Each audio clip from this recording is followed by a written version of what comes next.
प्रिय विद्यार्थियों, स्वागत है आपका पुष्पोम एजुकेशन में। आज मैं आपके लिए लेकर आई हूँ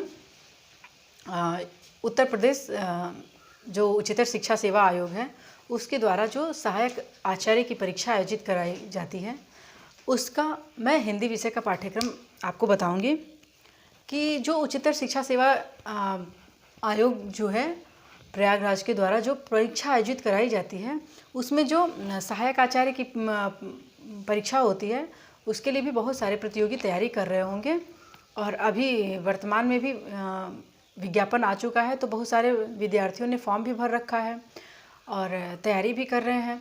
तो उन सभी विद्यार्थियों को तैयारी तो कर रहे हैं, लेकिन किस ढंग से कर रहे हैं ये जानना बड़ा ज़रूरी होता है। और उसके पहले हमें कोई भी परीक्षा हो, चाहे किसी भी प्रकार की परीक्षा हो, हमें उस परीक्षा में जाने से पहले जो भी विषय है हमारा, हमें उस विषय का पाठ्यक्रम जान लेना चाहिए या उस परीक्षा का पाठ्यक्रम जान लेना चाहिए।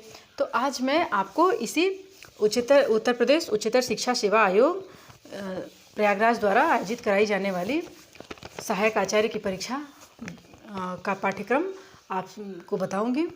तो हम देखेंगे आज हिंदी विषय, जिसका कोड होता है 01 हिंदी विषय की हम लोग पाठ्यक्रम देखेंगे कि पाठ्यक्रम में क्या क्या है, आखिर हमें क्या क्या पढ़ना है हिंदी साहित्य में। तो जैसे कुछ विद्यार्थी हैं यूपी टीजीटी पीजीटी की तैयारी कर रहे हैं, कुछ विद्यार्थी नेट जेआरएफ की तैयारी कर रहे हैं। तो उच्चतर शिक्षा सेवा आयोग का जो पाठ्यक्रम है यह नेट जेआरएफ की परीक्षा से काफ़ी कुछ मिलता जुलता है और यूपी टीजीटी पीजीटी की भी परीक्षाओं में परीक्षा से भी थोड़ा बहुत मिलता है।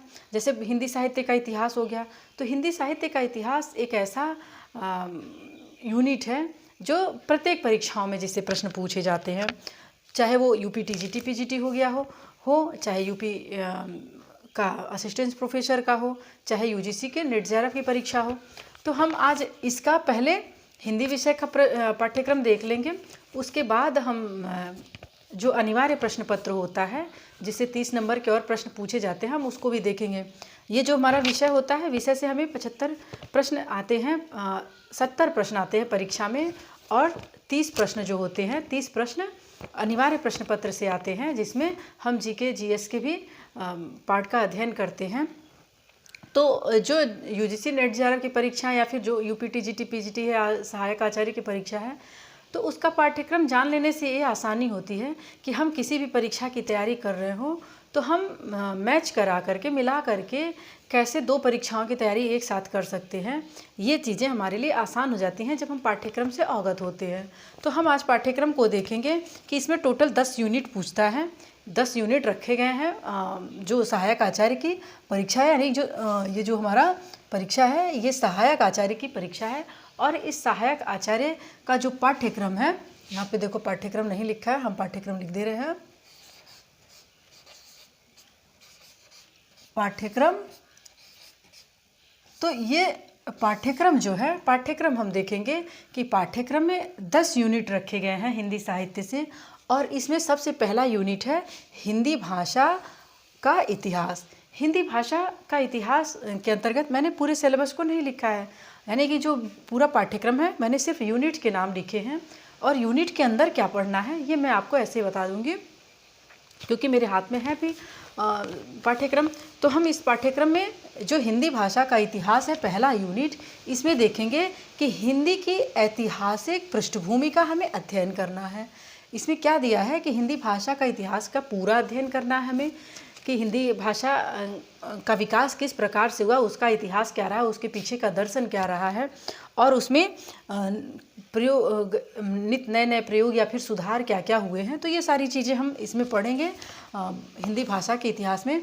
तो हिंदी की ऐतिहासिक पृष्ठभूमि, और इस ऐतिहासिक पृष्ठभूमि में हम क्या क्या देखेंगे कि जो प्राचीन भारतीय आर्य भाषा रही है या मध्यकालीन भारतीय आर्य भाषा रही है, और उसके जो अंतर संबंध होते हैं उनमें आपस में अंतर संबंध क्या क्या रहे या किस प्रकार के रहे हैं, हम इसका अध्ययन करेंगे। साथ साथ ही हम अपभ्रंश भाषा, अवहट्ट भाषा और उससे होती हुई पुरानी हिंदी का संबंध देखेंगे। फिर आधुनिक भारतीय आर्य भाषाओं को देखेंगे, आधुनिक भारतीय आर्य भाषाओं को देखेंगे और उसका वर्गीकरण भी देखेंगे कि आधुनिक आर्य भाषाएं कौन कौन सी हैं, उनका जो वर्गीकरण किया गया है उस वर्गीकरण में क्या क्या चीज़ें रखी गई हैं। फिर पुनः हम हिंदी का भौगोलिक विस्तार देखेंगे, यानी कि जो हमारी हिंदी भाषा है उस हिंदी भाषा का भौगोलिक विस्तार कैसा है, वह किन किन राज्यों में या किन किन प्रदेशों में किस प्रकार से बोली जाती है, उसका क्षेत्र विस्तार हम देखेंगे।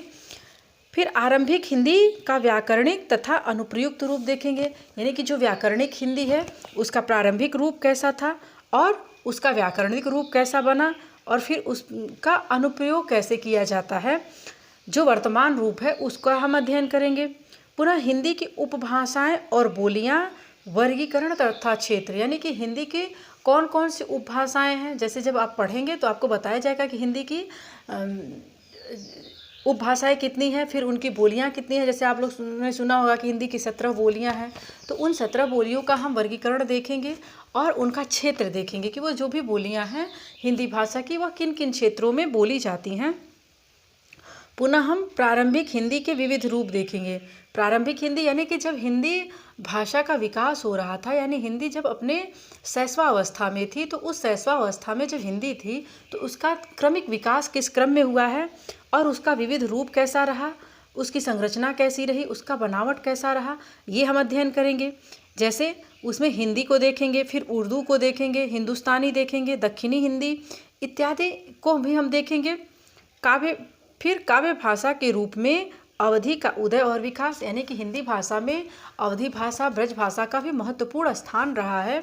हालांकि अब ये बोली के रूप में रूपांतरित हो गई हैं, किंतु एक समय ऐसा रहा है कि जब ये भाषा के रूप में प्रतिष्ठित थी, तो अवधि भाषा का काव्य भाषा के रूप में उदय किस प्रकार से हुआ, उसका विकास किस प्रकार से हुआ। फिर काव्य भाषा में ही हम ब्रज भाषा के उदय और विकास को भी देखेंगे। पुनः हम साहित्यिक हिंदी के रूप में खड़ी बोली का उदय और विकास देखेंगे, यानी कि जो वर्तमान समय चल रहा है, वर्तमान समय में हम कौन सी बोली बोलते हैं, तो हम खड़ी हिंदी बोलते हैं, यानी कि हिंदी का विकास किस प्रकार से हुआ उस हिंदी को हम देखेंगे, उसका वर्गीकरण देखेंगे। पुनः हम देखेंगे कि मानक हिंदी भाषा वैज्ञानिक विवरण, यानी कि इस हिंदी की साहित्यिक, हिंदी की ऐतिहासिक पृष्ठभूमि और उसके बाद उसी के अंतर्गत हिंदी भाषा के इतिहास के ही अंतर्गत हम अध्ययन करेंगे मानक हिंदी का भाषा वैज्ञानिक विवरण, रूपगत, यानी कि हिंदी की स्वनिम व्यवस्था क्या है, हिंदी ध्वनियों के वर्गीकरण का आधार क्या रहा है, हिंदी शब्द रचना किस प्रकार से रही है, जिसमें हिंदी शब्द रचना में हम उपसर्ग, प्रत्यय, हिंदी की रूप रचना, लिंग, वचन, कारक व्यवस्था को देखेंगे।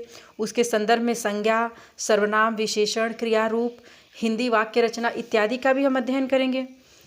आगे हम हिंदी भाषा प्रयोग के विविध रूप देखेंगे, जिसमें बोली, मानक भाषा, राजभाषा, राष्ट्रभाषा, संपर्क भाषा, संचार भाषा इत्यादि क्या है और किस प्रकार से इनका नामकरण किया गया है, इनकी इनका अर्थ क्या होता है, ये सब देखेंगे, इनकी परिभाषा को देखेंगे।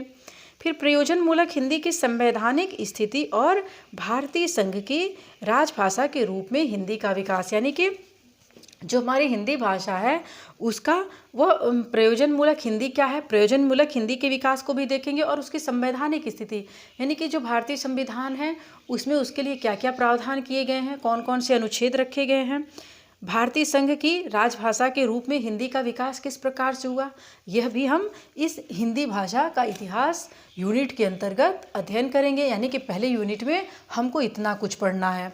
फिर दूसरे यूनिट पे आते हैं हम, जो नागरी लिपि का इतिहास है। नागरी लिपि के इतिहास में हम क्या क्या पढ़ेंगे, नागरी लिपि का उद्भव और विकास देखेंगे, फिर नागरी लिपि की विशेषताएं एवं मानकीकरण देखेंगे, पुनः कंप्यूटर और देवनागरी से संबंधित सुविधाएं एवं सॉफ्टवेयर देखेंगे, और यूनिकोड, यानी कि जो हमारी देवनागरी लिपि है, यानी कि जो हिंदी भाषा लिखने की जो लिपि है, जिसको आप देवनागरी के नाम से जानते हैं, उस देवनागरी लिपि का जो उद्भव किस प्रकार से हुआ, विकास किस प्रकार से हुआ, यानी कि जो नागरी लिपि है, देवनागरी लिपि है, वह किस लिपि से विकसित होती है। फिर उसके बाद नागरी लिपि की जो विशेषता क्या होती है, उसका मानकीकरण किस प्रकार से किया गया, उसमें सुधार कौन कौन से किए गए और उसका फॉन्ट किस प्रकार से तैयार किया गया। फिर कंप्यूटर और देवनागरी लिपि से संबंधित सुविधाएं, यानी कि जो कंप्यूटर में हम इस देवनागरी लिपि का प्रयोग किस प्रकार से कर पाते हैं, उसके प्रयोग के लिए कौन कौन सी सुविधाएं हैं, कौन कौन से सॉफ्टवेयर हैं, इसका अध्ययन करेंगे। यूनिकोड क्या है, यूनिकोड का भी अध्ययन करेंगे। यानी यूनिकोड एक सॉफ्टवेयर जो कि हिंदी भाषा टाइपिंग के लिए बनाया गया है, तो उसका भी हम अध्ययन करेंगे, उसके बारे में जानेंगे। पुनः तीसरी यूनिट का अध्ययन देखेंगे, यानी कि तीसरी इकाई के अंतर्गत देखेंगे हिंदी विस्तारीकरण के, यानी कि हिंदी विस्तारीकरण के वैयक्तिक एवं संस्थागत प्रयास। यानी कि जो ये हमारी हिंदी है ना, इस हिंदी का यानी कि तीसरे यूनिट में हिंदी का विस्तारीकरण और वैयक्तिक एवं संस्थागत प्रयास, यानी कि हिंदी के प्रचार प्रसार के लिए कौन कौन से प्रयास किए गए, किस प्रकार से किए गए। जैसे स्वतंत्रता आंदोलन के दौरान राष्ट्रभाषा के रूप में हिंदी का विकास, यानी कि जब स्वतंत्रता आंदोलन चल रहा था तो उस दौरान राष्ट्रभाषा के रूप में हिंदी का विकास किस प्रकार से होता है, किस प्रकार से हिंदी को राष्ट्रभाषा या राजभाषा बनाने के लिए आंदोलन होने लगते हैं, हम इसको देखेंगे। पुनः हिंदी प्रसार के आंदोलन, प्रमुख व्यक्तियों एवं संस्थाओं का योगदान, यानी कि हिंदी के विकास में कौन कौन से आंदोलन हुए, उसको राजभाषा के रूप में या राष्ट्रभाषा के रूप में स्थापित करने के लिए किस किस प्रकार से आंदोलन किए गए, और कौन कौन से व्यक्ति थे जो प्रमुख व्यक्ति थे, और उनके द्वारा जो संस्थाएं स्थापित की गईं, वो संस्थाएं जो योगदान कर रही थी हिंदी के विकास में, उनके योगदानों को देखेंगे, उन संस्थाओं को और उन संस्थापकों को भी हम पढ़ेंगे। पुनः हिंदी से संबंधित सरकारी संस्थाएं एवं विभाग, यानी कि हिंदी भाषा के विकास के लिए कौन कौन सी सरकारी संस्थाओं की स्थापना की गई है, उनका विकास किस प्रकार से हुआ और उनका योगदान किस प्रकार का है, यह भी हम अध्ययन करेंगे। पुनः हम सम्मान देखेंगे, यानी कि हिंदी भाषा के क्षेत्र में कौन कौन सा सम्मान दिया जाता है, या हिंदी भाषा में कार्य करने के लिए, हिंदी भाषा को बढ़ाने के लिए या उसके प्रचार प्रसार के लिए कार्य जो करने वाले व्यक्ति होते हैं उनको किस प्रकार से, या संस्थाएं जो भी होती हैं उनको किस प्रकार से सम्मानित किया जाता है, कौन कौन से सम्मान उसके लिए बनाए गए हैं, यह हम पढ़ेंगे। पुनः पुरस्कार को देखेंगे, यानी और कौन कौन से पुरस्कार प्रदान किए जाते हैं हिंदी क्षेत्र में काम करने के लिए। पत्र पत्रिकाएँ कौन कौन सी हैं हिंदी से संबंधित और उनका उदय किस प्रकार से होता है।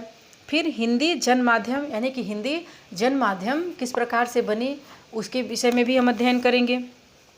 फिर उसमें देखेंगे कि हिंदी पोर्टल एवं वेब पोर्टल, यानी कि हिंदी भाषा के से संबंधित या उसके विकास के लिए, उसके प्रचार प्रसार के लिए कौन कौन से पोर्टल बनाए गए हैं, कौन कौन से वेब पोर्टल हैं, हम इसको भी देखेंगे। फिर चौथे यूनिट में देखेंगे कि हिंदी साहित्य का इतिहास पढ़ना है। चौथा यूनिट क्या पढ़ना है, हिंदी साहित्य का इतिहास। यहाँ देखेंगे काफ़ी कुछ हमारे नेट जेआरएफ और टीजीटी पीजीटी का ही बात कही गई है। जैसे हिंदी भाषा का इतिहास जो है, इससे संबंधित यूपी टीजीटी पीजीटी में भी प्रश्न पूछते हैं, और नेट जेआरएफ में भी एक यूनिट पूरी रखी गई है, पूरा यूनिट उसका भी विस्तार से अध्ययन करना है नेट जेआरएफ की परीक्षा के लिए भी और सहायक आचार्य की परीक्षा के लिए भी। और ये सहायक आचार्य की परीक्षा के लिए ये जो हिंदी भाषा का इतिहास है, ये सिर्फ उत्तर प्रदेश के ही लिए नहीं अनिवार्य है, बल्कि यह अन्य हिंदी भाषी राज्यों में जो भी सहायक आचार्य के परीक्षाएं कराई जाती हैं उन सभी के लिए ये अनिवार्य है। पुनः हम क्या देखेंगे कि जो चौथी यूनिट है हिंदी साहित्य का इतिहास, उसमें भी हम देखते हैं कि पूरा हिंदी साहित्य का इतिहास, चाहे आप कोई भी परीक्षा हो, किसी भी परीक्षा की तैयारी कर रहे हो हिंदी विषय से संबंधित, तो इसमें यह पूरा हिंदी साहित्य का इतिहास हर परीक्षा में पूछता है, जिसमें आदिकाल, भक्तिकाल, रीतिकाल और आधुनिक काल, हमें इन चारों कालखंडों का विस्तार से अध्ययन करना है, पूरा बृहद अध्ययन करना है, जिससे हमसे कोई परीक्षा में प्रश्न न छूट जाए। तो इसमें देखेंगे कि साहित्य का इतिहास दर्शन क्या है, हिंदी साहित्य के इतिहास लेखन की पद्धतियाँ कौन कौन सी हैं, हिंदी साहित्य के प्रमुख इतिहास ग्रंथ एवं उनकी विशेषताएं क्या क्या हैं, हिंदी साहित्य इतिहास का काल विभाजन और नामकरण। अगर आप लोग इस पुष्पम एजुकेशन चैनल से आप लोग जुड़ गए हैं, तो यदि आप जुड़े हैं तो आपने देखा होगा, और वीडियोस सारे देख चुके होंगे अब तक के, तो आपने देखा होगा कि ये जो हिंदी साहित्य इतिहास के अंतर्गत हमें इतिहास दर्शन, हिंदी साहित्य के इतिहास लेखन की पद्धति, हिंदी साहित्य के प्रमुख इतिहास ग्रंथ और उनकी विशेषता क्या क्या रही, हिंदी साहित्य का इतिहास का काल विभाजन और नामकरण, ये सभी जो टॉपिक हैं, इन सभी टॉपिक से संबंधित क्लास चल चुके हैं, यानी कि क्लासेस बहुत दिनों से प्रारंभ हैं, तो ये सब कुछ पढ़ाया जा चुका है। तो अगर जो नए लोग जुड़ रहे हैं और जो ऐसे हैं जो क्लास तो देखते हैं लेकिन सब्सक्राइब नहीं किए हैं, तो उस चैनल को सब्सक्राइब कर लेंगे ऐसे लोग, और जो नए लोग हैं वो भी सब्सक्राइब कर लेंगे और इन विषय से संबंधित अन्य भी प्रतियोगियों तक इस चैनल को पहुंचाने का प्रयास करेंगे और चैनल को लाइक भी करते जाएंगे, वीडियो को हम सारे लाइक भी करेंगे, कमेंट के माध्यम से अपने सुझाव भी भेजेंगे। अगर आपने पिछली वीडियो अब तक नहीं देखी है तो आप लोग अभी से देखना शुरू कर दीजिए, क्योंकि अभी हम लोगों ने 0 लेवल से शुरू किया है, तो अभी 0 लेवल से सारे सिलेबस को पढ़ाया जा रहा है। तो आप के लिए यह महत्वपूर्ण है कि आप अगर चैनल से जुड़ जाते हैं तो आपको जल्दी से जल्दी आपकी तैयारी होती जाएगी और एक क्रम से होगी। आपको एक ही दिन परीक्षा आ जाने पे अचानक आपको ढेर सारी तैयारी नहीं करनी पड़ेगी, बल्कि आपके थोड़े थोड़े करके एक क्रम से आपकी पूरी तैयारी, यानी कि परीक्षा आने तक आपकी पूरी तैयारी हो जाएगी और रिवीजन भी करा दिए जाएंगे। तो इसके लिए ज़रूरी है कि आप लोग अभी से क्लासेस से जुड़ जाएं और सारे क्लासेस को नियमित देखें, ध्यान से देखें, उसके नोट्स बनाते जाएं। तो हम क्या बता रहे थे कि अब तक जो क्लासेस चल चुके हैं, यानी कि इन जो अभी मैंने टॉपिक बताए हैं कि जैसे हिंदी साहित्य का इतिहास दर्शन, लेखन की पद्धतियाँ, उनके आधार, हिंदी साहित्य के प्रमुख इतिहास ग्रंथ, काल विभाजन, नामकरण और विशेषताएं जो भी हैं, इन सब से संबंधित क्लासेस चल चुके हैं। तो आप लोग उसको देखें। ये देखते हैं कि सभी परीक्षाओं में हिंदी साहित्य के इतिहास से सारे प्रश्न पूछे जाते हैं। तो इसमें हम और क्या पढ़ेंगे, जैसे आदिकाल पढ़ेंगे। तो आदिकाल के अंतर्गत आदिकालीन साहित्य की सामाजिक, सांस्कृतिक, धार्मिक पृष्ठभूमि को पढ़ेंगे। हमने इससे भी संबंधित आपको क्लासेस दिया है, ने इस शीर्षक को भी पूरे अच्छे से पढ़ा दिया। इस टॉपिक को भी, हिंदी साहित्य का जो आदिकाल है, आदिकालीन साहित्य की जो पृष्ठभूमि है, चाहे वो सामाजिक हो, सांस्कृतिक हो या धार्मिक, आर्थिक हो, इस सभी को हमने अच्छे से पढ़ा दिया है। तो आप उस कक्षा को भी देखेंगे, ध्यान से देखेंगे और नोट्स बनाएंगे। अब आगे की कक्षाएं ऐसे ही निरंतर चलती रहेंगी, तो जो भी शीर्षक या जो भी टॉपिक पढ़ाए जा रहे हैं, आप सभी वीडियोस को देखते जाएं। तो ये होगा कि हम क्या देखेंगे कि इसमें आदिकाल के अंतर्गत जो आदिकालीन साहित्य है उसकी पृष्ठभूमि को देखेंगे, जिसमें अगली जो कक्षा चलेगी वो आगे के ही नाथ, सिद्ध और जैन, यानी कि जो साहित्य आदिकालीन साहित्य रहा है उससे संबंधित कक्षा चलेगी। तो हमें ये भी पढ़ना है कि आदिकाल में सिद्ध, जैन, नाथ और नाथ साहित्य को भी पढ़ना, यानी कि सिद्ध साहित्य, जैन साहित्य और नाथ साहित्य भी पढ़ेंगे। लौकिक साहित्य क्या है, रासो साहित्य क्या है, रासो काव्यधारा क्या है, श्रृंगारिक काव्यधारा, अमीर खुसरो की कविता, इन सभी टॉपिक्स को अच्छे से पढ़ना है। पुनः हम भक्ति काल में आएंगे तो भक्ति काल में क्या देखेंगे, भक्ति आंदोलन की पृष्ठभूमि और उसके उदय के सामाजिक सांस्कृतिक कारण को देखेंगे, विशिष्ट दृष्टि देखेंगे, फिर भक्ति आंदोलन का अखिल भारतीय स्वरूप देखेंगे और उसका अंतः प्रादेशिक वैशिष्ट्य देखेंगे। यानी कि भक्ति का जो भक्ति काल है उसमें भक्ति काल में भक्ति का उदय किस प्रकार से होता है, भक्ति से संबंधित कौन कौन से आंदोलन किए गए, उस समय की सामाजिक आर्थिक पृष्ठभूमि क्या रही, सांस्कृतिक पृष्ठभूमि क्या रही, फिर अन्य लोगों की दृष्टि क्या रही भक्ति काल के प्रति, भक्ति काल में अखिल भारतीय स्वरूप कैसा रहा, या आंदोलन जो भी हो रहे थे उसका अखिल भारतीय स्वरूप कैसा रहा, पूरे भारत में भक्ति का उदय किस प्रकार से हो रहा था, भारत के अन्य विभिन्न प्रांतों में किस किस प्रकार से भक्ति की परक रचनाएं हो रही थी, उसका जो अंतः प्रादेशिक वैशिष्ट्य है उसका हम अध्ययन करेंगे। पुनः भक्ति काव्य के प्रमुख दार्शनिक सिद्धांत को देखेंगे, जिसमें दार्शनिक सिद्धांत में जैसे विशिष्टाद्वैतवाद हो गया, शुद्धाद्वैतवाद हो गया, द्वैताद्वैतवाद हो गया, द्वैतवाद है भक्ति, और भक्ति काव्य के भेद को देखेंगे। भक्ति काव्य के भेद इसका भी हम अध्ययन भक्ति काल के अंतर्गत करेंगे। पुनः हिंदी संत काव्य धारा और उसका वैचारिक आधार क्या क्या रहा, संत काव्य में सामाजिक समरसता, हिंदी की सूफी काव्य परंपरा, हिंदी के सूफी प्रेमाख्यान कौन कौन से हैं, इन सब का हम अध्ययन करेंगे। यानी कि जो भक्ति काल में जो संत काव्य रहा उसकी सामाजिक समरसता क्या रही है, हिंदी में सूफी काव्य धारा किस प्रकार से प्रवाहित होती है, उसका दर्शन क्या रहा है, और सूफी जो सूफी नहीं हो यानी कि असूफी प्रेमाख्यान, जो सूफी काव्य से संबंधित न होकर के असूफी काव्य से या प्रेमाख्यान लिखे गए, उसका हम अध्ययन करेंगे। पुनः हम रीतिकाल में आएंगे तो रीतिकाल में क्या देखेंगे कि रीतिकाल के सामाजिक सांस्कृतिक पृष्ठभूमि देखेंगे। और रीतिकालीन जो साहित्य की प्रमुख प्रवृत्तियाँ रही हैं, जिसमें रीतिबद्ध, रीति सिद्ध और रीतिमुक्त काव्य और कवियों का अध्ययन करेंगे। पुनः रीति काव्य के प्रमुख स्रोत कौन कौन से रहे हैं, इसका अध्ययन करेंगे। रीतिकालीन कवियों का आचार्यत्व क्या है, रीतिकाल के प्रमुख कवि और उनका काव्य कौन कौन सा है, इसका भी हम अध्ययन करेंगे। रीति काव्य में लोक जीवन, रीति काव्य का अस्मिता मूलक विमर्श क्या है, इन सब का हम अध्ययन रीतिकाल के अंतर्गत करेंगे। पुनः आता है हमारा आधुनिक काल। तो आधुनिक काल में हम क्या पढ़ेंगे? आधुनिक काल इन तीनों कालखंडों से थोड़ा लंबा है।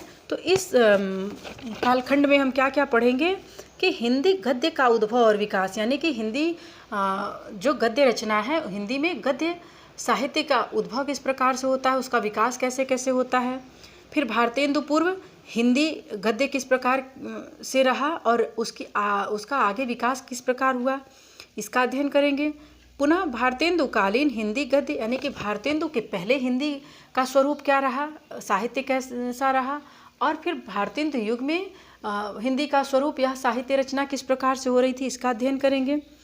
जो गद्य का विकास हो रहा था उसका हम अध्ययन करेंगे। फिर भारतेंदु और उनका मंडल क्या क्या है, यानी भारतेंदु मंडल का हम अध्ययन करेंगे। भारतेंदु मंडल में आने वाले समस्त कवियों और रचनाकारों के रचनाओं का अध्ययन हम करेंगे। फिर भारतेंदु मंडल के बाहर के लेखक, यानी कि भारतेंदु काल में भी जो उनके मंडल से बाहर के जो लेखक थे उनके विषय में हम अध्ययन करेंगे। फिर पारसी थिएटर क्या है और हिंदी रंगमंच, यानी कि जो भारतीय सिनेमा है, भारतीय सिनेमा में पारसी थिएटर और हिंदी रंगमंच के विषय में भी अध्ययन करेंगे हम। फिर हिंदी पत्रकारिता का आरंभ और 19वीं शताब्दी की हिंदी पत्रकारिता का अध्ययन करेंगे, यानी कि हिंदी में पत्रकारिता का आरंभ कहाँ से शुरू होता है, किस प्रकार से होता है, और 19वीं शताब्दी में हिंदी पत्रकारिता किस प्रकार से रही, इसका हम अध्ययन करेंगे। उसमें भी हम भारतेंदु युग, द्विवेदी युग, छायावाद युग, प्रगतिवाद और प्रयोगवाद, फिर समकालीन कविता, सबका अध्ययन करेंगे। तो द्विवेदी युग में हम क्या देखेंगे कि महावीर प्रसाद द्विवेदी और उनका युग किस प्रकार से रहा, हिंदी नवजागरण और सरस्वती पत्रिका का योगदान देखेंगे। पुनः राष्ट्रीय काव्यधारा के प्रमुख कवियों को देखेंगे। स्वच्छंदतावाद क्या है और उसके प्रमुख कवि कौन कौन से हैं। द्विवेदी युगीन हिंदी पत्रकारिता को पढ़ेंगे और द्विवेदी युगीन हिंदी गद्य का वैशिष्ट्य देखेंगे कि जब द्विवेदी काल आता है तो हिंदी भाषा में किस प्रकार से सुधार किया जाता है और किस प्रकार से रचनाएं होती हैं, उसका स्वरूप, हिंदी का स्वरूप कैसा रहा, गद्य का स्वरूप कैसा रहा, उसके वैशिष्ट्य का अध्ययन करेंगे। पुनः छायावाद में देखेंगे कि छायावाद की सांस्कृतिक, सामाजिक, दार्शनिक पृष्ठभूमि देखेंगे। छायावाद का आरंभ कब से होता है और किस प्रकार से होता है, इसका अध्ययन करेंगे। छायावाद के विषय में विभिन्न मत कौन कौन से हैं, छायावाद की प्रमुख विशेषताएं क्या हैं, छायावाद के प्रमुख कवि कौन से हैं, ये सब हम इस आधुनिक काल के अंतर्गत पढ़ेंगे। पुनः पढ़ेंगे कि प्रगतिवाद की अवधारणा क्या है, प्रगतिवादी काव्य और प्रमुख कवि कौन कौन से हैं, इसका भी हम अध्ययन करेंगे। पुनः प्रयोगवाद और नई कविता को देखेंगे, उसमें प्रमुख कवि कौन से हैं ये भी देखेंगे, जिसमें हम तार सप्तक के विषय में भी अध्ययन करेंगे। और फिर हम समकालीन कविता के विषय में भी पढ़ेंगे। ये तो रहा हमारा चौथा यूनिट। फिर 5वें यूनिट में हम देखेंगे कि हिंदी साहित्य की गद्य विधाएँ, यानी कि अभी तो हिंदी साहित्य के इतिहास में हम सारे कुछ का अध्ययन कर रहे थे, फिर हिंदी साहित्य की गद्य विधाओं का हम अध्ययन करेंगे, जिसमें आपको उपन्यास पढ़ने हैं, कहानी पढ़ने हैं, नाटक पढ़ने हैं, निबंध पढ़ना है, आलोचना पढ़ना है, फिर कथेतर गद्य विधाओं को पढ़ना है। इन कथेतर गद्य विधाओं में हम क्या देखेंगे, यानी कि ये जो भी शीर्षक रखे गए हैं इन सब से संबंधित हमें कुछ उपन्यास पढ़ना है। जैसे हिंदी उपन्यास जो है, हिंदी उपन्यास में उपन्यास की अवधारणा को देखेंगे। जैसे हिंदी उपन्यास के जो एक आधार स्तंभ हैं, जिनको मानकर आधार मान करके हिंदी उपन्यासों का वर्गीकरण किया गया है। तो जैसे कि प्रेमचंद हुए, तो प्रेमचंद के पूर्व हिंदी उपन्यास की स्थिति कैसी रही, प्रेमचंद के समय में हिंदी उपन्यास का किस प्रकार से विकास होता है। पुनः प्रेमचंदोत्तर युग, यानी कि प्रेमचंद के बाद का युग कैसा रहा, उसमें उपन्यास की क्या स्थिति रही, ये हम अध्ययन करेंगे। फिर प्रेमचंद के परवर्ती उपन्यासकार और स्वातंत्र्योत्तर युग में हिंदी उपन्यास की स्थिति क्या रही, हम इन सब का अध्ययन उपन्यास शीर्षक के अंतर्गत करेंगे। पुनः हम कहानी में देखेंगे कि कहानियों में क्या, हिंदी कहानी का उद्भव और विकास देखेंगे, हिंदी कहानी के प्रमुख आंदोलन देखेंगे, कहानी और नई कहानी हम पढ़ेंगे, हिंदी कहानी की प्रमुख प्रवृत्तियाँ कौन कौन सी हैं, ये सब हम कहानी में देखेंगे। पुनः हम नाटक में आएंगे तो नाटक में क्या पढ़ेंगे कि हिंदी नाटक और रंगमंच, भारतीय नाट्य परंपरा और नाट्यशास्त्र का संक्षिप्त परिचय पढ़ेंगे। पुनः हिंदी नाटक के विकास के चरण कौन कौन से रहे, भारतेंदु युग पूर्व के नाटक किस प्रकार लिखे गए, भारतेंदु युग के नाटक किस प्रकार लिखे गए, और प्रसाद युग और प्रसादोत्तर युग यानी कि जो जयशंकर प्रसाद हैं उनके समय में हिंदी नाटकों की स्थिति क्या रही, उनका विकास क्रम क्या रहा, और फिर प्रसाद जी के बाद जो प्रसादोत्तर युग आया उसमें हिंदी नाटक की क्या स्थिति रही, इसका हम अध्ययन करेंगे। पुनः स्वातंत्र्योत्तर युग के नाटकों को देखेंगे, फिर हिंदी एकांकी देखेंगे और हिंदी के प्रमुख एकांकीकार देखेंगे। जैसे नाटक जो है तो नाटक में एक बड़े नाटक होते हैं और एक दो अंकों के नाटक होते हैं जिसे एकांकी कहते हैं, तो उसका भी हम अध्ययन करेंगे। पुनः आएंगे हम निबंध में, तो निबंध में क्या देखेंगे कि हिंदी निबंध का विकास, हिंदी निबंध की मूलभूत विशेषताएं, हिंदी निबंध के प्रमुख भेद और हिंदी के प्रमुख निबंधकार कौन कौन से हैं, हम इसका अध्ययन निबंध के अंतर्गत करेंगे।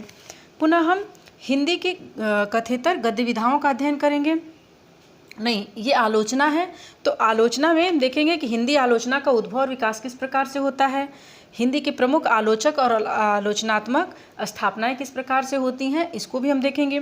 फिर हम कथेतर गद्य विधाओं में आएंगे, तो जो कथेतर गद्य विधाएं हैं हिंदी की, इसमें हम देखेंगे कि संस्मरण क्या है, रेखा चित्र के बारे में पढ़ेंगे, जीवनी के विषय में पढ़ेंगे, आत्मकथा, रेडियो एकांकी, डायरी, रिपोर्टाज, साक्षात्कार, यात्रा साहित्य, पत्र साहित्य, ब्लॉग लेखन, चिट्ठाकारिता जिसको कहते हैं हिंदी में ब्लॉग लेखन को, तो आजकल ब्लॉग लेखन काफ़ी प्रचलन में भी है, तो हम इन सब का कथेतर गद्य साहित्य के अंतर्गत अध्ययन करेंगे।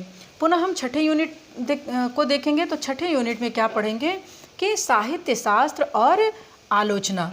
साहित्य शास्त्र और आलोचना के अंतर्गत हम भारतीय काव्य शास्त्र को भी देखेंगे और पाश्चात्य काव्य शास्त्र को भी पढ़ेंगे। भारतीय काव्य शास्त्र के अंतर्गत हम काव्य के लक्षण, काव्य प्रयोजन, काव्य हेतु, काव्य दोष, काव्य गुण और काव्य के रूप पढ़ेंगे। पुनः काव्य के प्रमुख संप्रदाय कौन कौन से हैं और उनके सिद्धांत कौन कौन से हैं, जैसे रस सिद्धांत हो गया, अलंकार सिद्धांत हो गया, रीति हो गई, ध्वनि सिद्धांत हो गया, वक्रोक्ति सिद्धांत और औचित्य सिद्धांत इत्यादि के विषय में हम अध्ययन करेंगे। और आगे हम क्या देखेंगे कि रस की निष्पत्ति क्या है, साधारणीकरण क्या है, भरत मुनि का रस सूत्र और उसके प्रमुख व्याख्याकार कौन कौन से हैं, फिर रस के अवयव क्या हैं, रस के भेद क्या क्या हैं, इसका भी हम अध्ययन करेंगे इस भारतीय काव्य शास्त्र में ही। पुनः हम शब्द शक्तियों का अध्ययन करेंगे। फिर भारतीय काव्य शास्त्र के अंतर्गत ही हम अलंकार देखेंगे, जिसमें अनुप्रास, यमक, वक्रोक्ति, श्लेष, उपमा, रूपक, उत्प्रेक्षा, संदेह, भ्रांतिमान, अतिशयोक्ति, अन्योक्ति, समासोक्ति, अत्युक्ति, विशेषोक्ति, विभावना, प्रति, व्यतिरेक और अर्थांतरन्यास, असंगति, विरोधाभास, तद्गुण और तद्गुण, मिलित, उन्मिलित, अपनुति इत्यादि अलंकारों का अध्ययन करेंगे। यानी कि इससे बाहर के कोई अलंकार हमें नहीं पढ़ने हैं। इन पाठ्यक्रम में जो भी अलंकार दिए हैं बस उन्हीं अलंकारों का अध्ययन करना है, लेकिन शायद ये बहुत कम अलंकार हैं अभी, और भी अलंकार रख देने चाहिए थे पाठ्यक्रम बनाने वाले को, लेकिन उसने बहुत कम रखा है। इन सब का हम अध्ययन करेंगे। फिर आते हैं जब हम पाश्चात्य काव्य शास्त्र में, तो पाश्चात्य काव्य शास्त्र में हम क्या देखेंगे कि प्लेटो का काव्य सिद्धांत कौन कौन सा रहा, जैसे प्लेटो के काव्य सिद्धांत को देखेंगे, पुनः अरस्तु के काव्य सिद्धांत को देखेंगे और उनकी काव्य विषयक मान्यताओं को देखेंगे। त्रासदी के तत्व यानी कि त्रासदी क्या है और त्रासदी के तत्व कौन कौन से हैं, अनुकरण सिद्धांत क्या है, अरस्तु का विरेचन सिद्धांत क्या है, त्रासदी और महाकाव्य में अंतर को पढ़ेंगे। तो ये हम पाश्चात्य काव्य शास्त्र के अंतर्गत, पुनः इसी में होरेस और होरेस के काव्य विषयक मान्यताओं को पढ़ेंगे, लोनजाइनस को पढ़ेंगे। तो लोनजाइनस के काव्य और उनके उदात्त तत्व क्या क्या हैं उसको पढ़ेंगे। फिर शास्त्रीयतावाद और स्वच्छंदतावाद क्या है, क्रोचे का अभिव्यंजनावाद क्या है, आइए रिचर्ड्स और टी.एस. इलियट के काव्य सिद्धांत कौन कौन से हैं और नई समीक्षा इत्यादि का हम पाश्चात्य काव्य शास्त्र के अंतर्गत अध्ययन करेंगे। फिर हम 7वें यूनिट को देखेंगे। 7वें यूनिट में हमें क्या पढ़ना है? हिंदी आलोचना और पारिभाषिक शब्द और कतिपय अवधारणाएं। इस हिंदी आलोचना के पारिभाषिक शब्द और कतिपय अवधारणाओं के अंतर्गत हमें क्या क्या पढ़ना है ये देखेंगे। जैसे काव्य भाषा क्या है, बिंब क्या है, मिथक क्या है, कल्पना क्या है, ये सब पारिभाषिक शब्दावलियाँ हैं। इनके अर्थ को समझेंगे और इनके महत्व को समझेंगे और काव्य में इनका प्रयोग किस प्रकार से हुआ है हमें ये देखना है। कल्पना क्या है, फैंटेसी, निजंधरी क्या है, निजंधरी कथा क्या है, कवि समय क्या है, काव्य रूढ़ि क्या है, फिर प्रतिभा, व्युत्पत्ति, अभ्यास, अनुभूति, अप्रस्तुत योजना, संकेत ग्रह, बिंब ग्रहण, आनंद की साधनावस्था और सिद्धावस्था। ये शुक्ल जी के निबंधों में आप कई बार सुने होंगे, पढ़े होंगे ये सब शब्द। फिर सील दशा क्या है, भाव दशा, लोक मंगल, प्रत्यक्ष रूप विधान क्या है, स्मृति रूप विधान, कल्पित रूप विधान, भाव एवं मनोविकार, ज्ञानात्मक संवेदना और संवेदनात्मक ज्ञान क्या है, लाक्षणिक मूर्तिमत्ता क्या है, उपचार वक्रता क्या किसे कहते हैं, आदर्शोन्मुख यथार्थवाद क्या है। यह प्रश्न बार बार पूछता है आदर्शोन्मुख यथार्थवाद के विषय में, क्योंकि जो प्रेमचंद उपन्यास लिखे हैं उन उपन्यासों में हम यथार्थोन्मुख आदर्शोन्मुख यथार्थवाद को देखते हैं, तो इसके विषय में प्रश्न बनाते हैं। तो इसको हमें समझना जरूरी होगा कि आदर्शोन्मुख शब्द क्या है और उसमें यथार्थवाद क्या है, तो और विरुद्धों का सामंजस्य क्या है, लघु मानव क्या है, मानवमय कोश क्या है, आलंबनत्व धर्म, अनुभूति, कल्पना, चेतना प्रवाह, रूप, कथ्य, सहृदय, इन सारे शब्दों के अर्थ को हम देखेंगे। फिर विडंबना देखेंगे जिसको आयरोनी कहते हैं, अजनबीपन, एलियनेशन किसे कहते हैं, एब्सर्ड काव्य के बारे में सुना होगा आपने। और आगे आप जब पढ़ेंगे तो आप विभिन्न उपन्यासकारों को, कहानीकारों को पढ़ेंगे तो जिसमें ये कहा जाता है कि ये एब्सर्ड उपन्यास के जनक हैं या फिर इनके उपन्यास एब्सर्ड टाइप के हैं। तो ये विसंगति कही जाती है। ये क्या है, अंतर्विरोध क्या है, पैराडॉक्स, संत्रास या विरोधाभास, विपथन, ये सब क्या है इसका हम अध्ययन करेंगे। फिर उत्तर आधुनिकता क्या है, मार्क्सवाद क्या है, मनोविश्लेषणवाद क्या है, अस्तित्ववाद, यथार्थवाद, आदर्शवाद, अति यथार्थवाद, मानवतावाद, प्रभाववाद, आधुनिकतावाद, संरचनावाद, रूपवाद, अस्मितामूलक विमर्श जिसमें दलित विमर्श, स्त्री विमर्श, आदिवासी विमर्श, थर्ड जेंडर विमर्श, ये सब हम शब्दों के, ये सारे परिभाषिक शब्दों के हम शब्दावलियों का अर्थ देखेंगे और काव्यों में उनका प्रयोग देखेंगे, रचनाओं में। फिर पुनर्जागरण क्या है, गांधीवाद, अंबेडकर दर्शन क्या है, लोहिया दर्शन, एकात्म मानववाद, सांस्कृतिक आलोचना क्या है, फिर हिंदी के प्रमुख आलोचक और उनकी आलोचनात्मक स्थापनाएं कौन कौन सी हैं, ये सब हम 7वें यूनिट के अंतर्गत पढ़ेंगे। सुनने से आपको विषय या पाठ्यक्रम बहुत लंबा लग रहा होगा, बहुत उबाऊ सा लग रहा होगा, लेकिन जब आप पढ़ेंगे तो बड़ा आनंद भी आएगा, क्योंकि हिंदी साहित्य जो है बड़ा रोचक विषय है और इस रोचक विषय को आनंद के साथ जब आप पढ़ेंगे तो आपको काफ़ी अच्छा लगेगा और लगेगा कि आपने बहुत कम पढ़ा है, थोड़ा और पढ़ें, थोड़ा और पढ़ें। तो ऐसे करके आपके अंदर भावनाएं जागृत होंगी। पाठ्यक्रम को देख करके आप लोग बिल्कुल घबराएंगे नहीं। फिर हम 8वें यूनिट में आते हैं जिसमें प्रमुख रचनाकार और उनकी रचनाएं दिया हुआ है। प्रमुख रचनाकार, उनकी रचनाओं में जैसे कुछ काव्य से संबंधित रचनाकार हैं जिनको हम पढ़ेंगे, जिनकी कुछ प्रमुख रचनाओं को पढ़ेंगे। पूरी रचनाएं नहीं पढ़नी है, जो कुछ सेलेक्टिव रचनाकार हमारे पाठ्यक्रम में रखे गए हैं हम उनकी रचनाएं पढ़ेंगे, लेकिन उसमें भी उनकी चुनी हुई रचनाओं को पढ़ेंगे। जैसे हिंदी काव्य में पढ़ेंगे, हिंदी काव्य में क्या देखेंगे कि गोरखवाणी, इसके जो पीताम्बर दत्त बड़थाल के द्वारा जो संपादित किया गया ग्रंथ है गोरखवाणी, उसमें हम कुछ पदों को पढ़ेंगे। जब हम पढ़ाएंगे तो आपको ये भी बताते जाएंगे कि कौन कौन से पद पढ़ने हैं। जैसे एक पढ़ना है तो पुनः 2, 3, 4, 5 को नहीं पढ़ना है, हमें 6वां पढ़ लेना है। फिर पुनः 7 को पढ़ना है, 8 को छोड़ करके 9 पढ़ना। ऐसे करके हमें जो मुख्य हैं, जैसे जो आपको एक अच्छे ज्ञान से परिपूर्ण करते हो या आपके लिए आवश्यक हो, आपके जीवन के विकास के लिए आवश्यक हो, तो उन पदों का ही हम अध्ययन करेंगे। सारे पद हमें नहीं पढ़ने हैं। फिर विद्यापति की पदावली है, जो रामफेड़ त्रिपाठी जी हैं संपादक, उनके द्वारा संपादित ग्रंथ विद्यापति की पदावली पढ़ना है। इसमें भी कुछ चुने हुए पदों को पढ़ना है।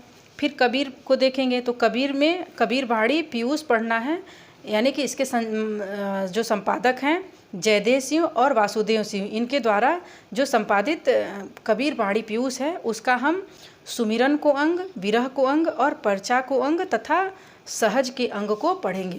यानी ज़्यादा नहीं पढ़ना है। उन्होंने कई जो बीजक लिखा है तो उस बीजक में उनके जो काव्य या पद लिखे गए हैं तो उसमें ऐसे करके दिया हुआ है, एक एक अध्यायों का नाम दिया है। तो जिसमें हमें सुमिरन को अंग, विरह को अंग, पर्चा को अंग, सहज को अंग पढ़ना है। पुनः जायसी ग्रंथावली पढ़नी है।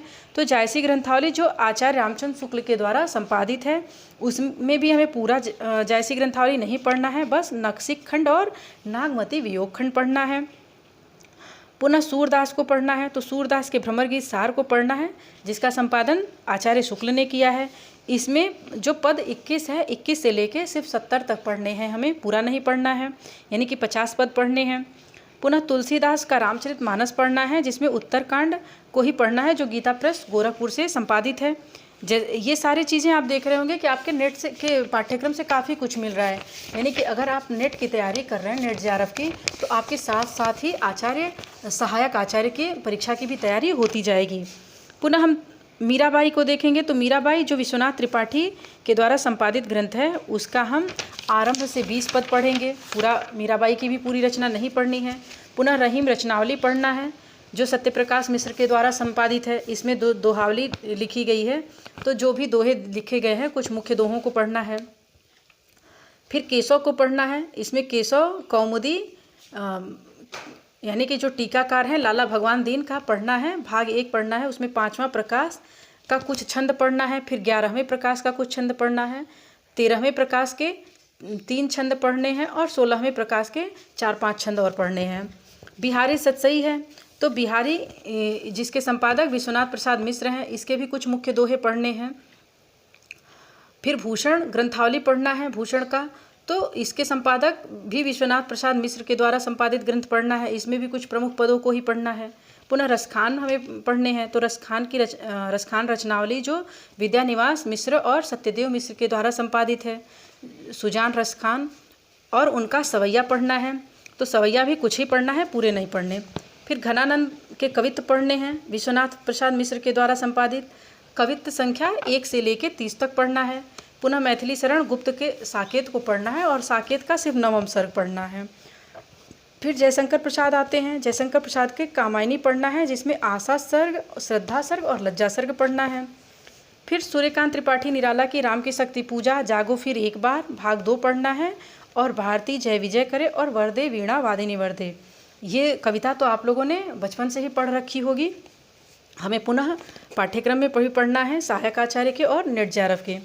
फिर सुमित्रा नंदन पंत की हमें प्रथम रश्मि, नौका विहार, संध्या, एक तारा, भारत माता, द्रुत झरो, जगत के जीर्णपत्र, ये कविताएं पढ़नी हैं। फिर महादेवी वर्मा की दीप शिखा से दीप जले, दीप मेरे जल अकंपित, पंथ रहने दो अपरिचित, मैं न यह पथ जानती थी, सब आँखों के आंसू उजले, सबके सपनों में सत्य पला, और सांध्य गीत से मैं नीर भरी दुख की बदली, दीप तेरा दामिनी, दे अब वरदान कैसा, ये कविता पढ़नी है। फिर अज्ञे को पढ़ना है। अज्ञे की असाध्य वीणा और नदी के द्वीप पढ़ना है। सेम यही नेट जेआरएफ का पाठ्यक्रम और सहायक आचार्य का पाठ्यक्रम। फिर गजानन माधव मुक्तिबोध का अंधेरे में कविता पढ़नी है।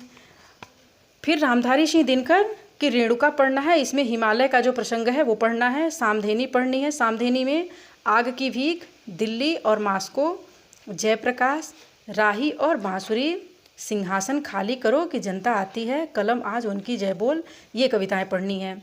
फिर नागार्जुन को देखेंगे तो नागार्जुन ने क्या, हजार हजार बाहों वाली, अकाल और उसके बाद, गुलाबी चूड़ियाँ, बादल को घिरते देखा है, कालिदास, ये नागार्जुन की कविताओं को पढ़ना है। शमशेर सिंह बहादुर हैं। शमशेर बहादुर सिंह, इनकी भी कुछ रचनाएं हैं। तो शमशेर बहादुर सिंह की रचना जो है कविता, भारत की आरती, एक पीली शाम, शाम होने को हुई, निराला के प्रति, एक नीला आईना, बेठोस, दूब, ये इनके कविता पढ़ने हैं। फिर केदारनाथ अग्रवाल की कुछ कविताएं हैं। मेरी धरती और मैं, प्यासी धरती की पुकार, सुनता है बादल, जागरण की कामना, निराला के प्रति, माझी न बजाओ बंसी, किसान से, ये सारी रचनाएं केदारनाथ अग्रवाल की हमें पढ़नी है। देखो, निराला के प्रति ये दोनों लोग, शमशेर बहादुर सिंह और केदारनाथ अग्रवाल, दोनों लोगों ने लिखा और दोनों लोगों की रचनाओं को यहाँ पाठ्यक्रम में भी रख दिया है, हमें दोनों का पढ़ना है। फिर भवानी प्रसाद मिश्र हैं, भवानी प्रसाद मिश्र के रचना पढ़नी है गीत फरोश और सतपुड़ा के जंगल।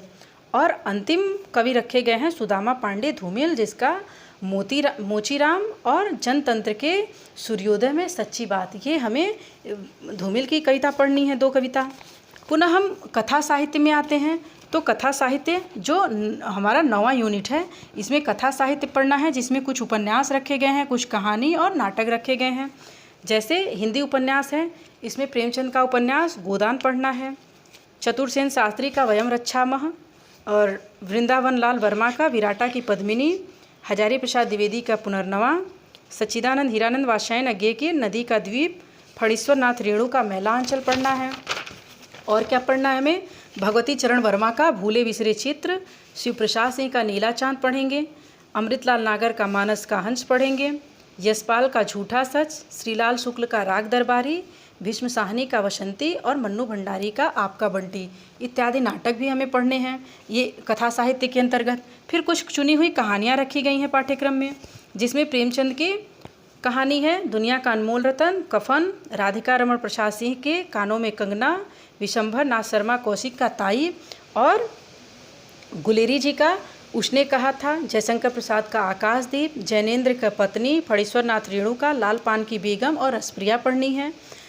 और अज्ञे की रोज और शरणदाता कहानी, भीष्म साहनी की चीफ की दावत, उषा प्रियंवदा की वापसी पढ़नी है, निर्मल वर्मा के परिंदे पढ़ना है और कमलेश्वर का दिल्ली में एक मौत पढ़ना है और राजेंद्र यादव का जहां लक्ष्मी कैद है, मोहन राकेश का मलबे का मालिक। ये सब देख रहे हैं कि ये सारी रचनाएं आपके नेट जेआरएफ के भी सिलेबस में हैं और यही सारी रचनाएं आपके सहायक आचार्य के सिलेबस में भी हैं।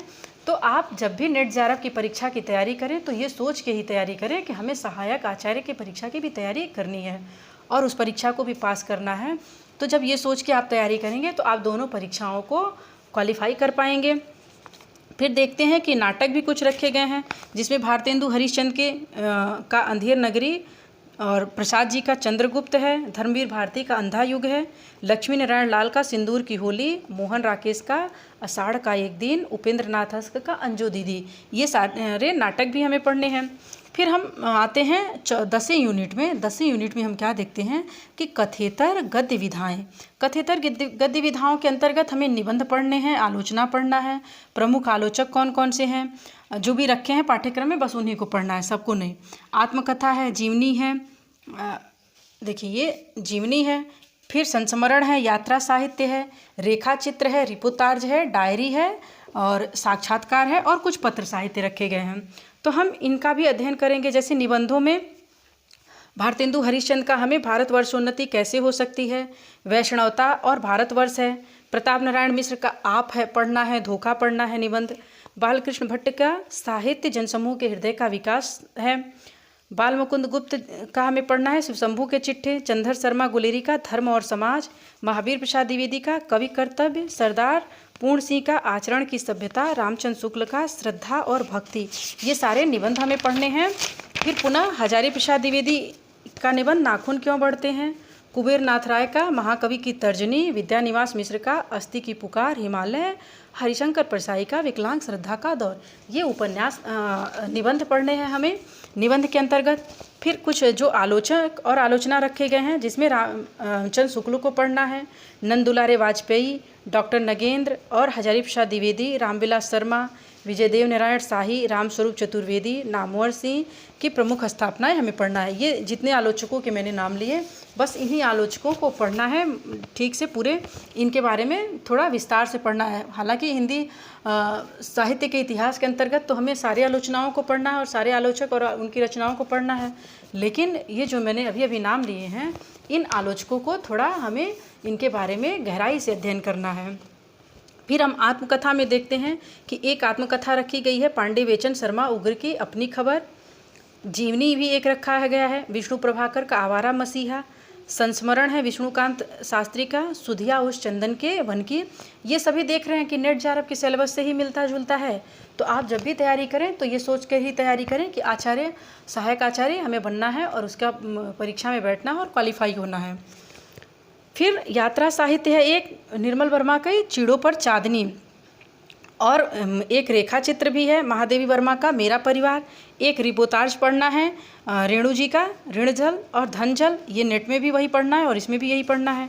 डायरी है रमेश चंद्र शाह की, मेला अकेला मेला, और एक साक्षात्कार है बनारसी दास चतुर्वेदी का, प्रेमचंद के साथ 2 दिन। और पत्र साहित्य के अंतर्गत 2 पत्र पढ़ने हमें, जानकी वल्लभ शास्त्री का निराला के पत्र और अमृत राय का चिट्ठी पत्री। ये तो हो गया हमारा सहायक आचार्य का के परीक्षा का पाठ्यक्रम, यानी कि जो उत्तर प्रदेश उच्चतर शिक्षा सेवा आयोग द्वारा आयोजित की जाने वाली सहायक आचार्य की परीक्षा जो होती है उसका पाठ्यक्रम आपने देखा हिंदी विषय का। हम जो अनिवार्य प्रश्न पत्र होता है, यानी कि इस पूरे पाठ्यक्रम से आपको 70 प्रश्न मिलेंगे परीक्षा में, और 70 प्रश्न होंगे, 2-2 नंबर के, एक प्रश्न आएंगे। तो हमें अपने विषय की अच्छे से तैयारी करनी चाहिए ताकि हम विषय को हमारा पूरा कमांड रहे अपने विषय पे, और अपने विषय से जो भी प्रश्न आए उन सभी प्रश्नों के सही उत्तर करें। और पुनः हमें जो अनिवार्य प्रश्न पत्र है जिससे 30 प्रश्न और आते हैं 2-2 नंबर के, हमें उनका भी अध्ययन करना है। तो हम उसका भी अध्ययन करेंगे, और जब हम किसी दिन उसका भी सिलेबस आपको पाठ्यक्रम बता देंगे कि उसमें क्या क्या चीज़ें पढ़नी है। यानी कि कुछ लोग जीके जीएस के नाम पे सब कुछ लगते हैं पढ़ने, तो जैसे नेट जेआरएफ का जो प्रथम प्रश्न पत्र है जो अनिवार्य है उसमें कुछ अलग पढ़ना है, लेकिन सहायक आचार्य में उससे कुछ कम पढ़ना है।